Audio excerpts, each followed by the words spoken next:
Көпшілікке ұмыт болған рецепт эстерский подливті бірге дайындап көрейік. Дәмі өте керемет болып шығады. Дәл тушенканың дәмі сияқты жұмсақ, аузда еретіндей дәрежеде өте дәмді болып шығады. Аузы шырған міндетті түрде осы рецептпен жасап көріңіздер. Үйдегілердің барлығы ұнайды деген сенімдемін.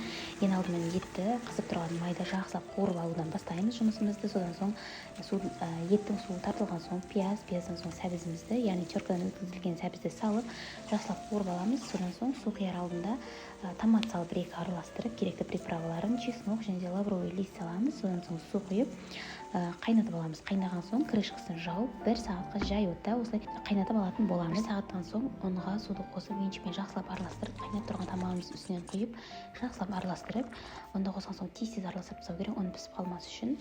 Тағы да жарты сағатқа бетін жауып қалдыратын боламыз. Ал гарнир ретінде жаңа пюремен ұсынсаңыздар болады, өте дәмді болып шығады. Рецепт ұнаса лайк басып, парақшама тіркеліп алыңыз.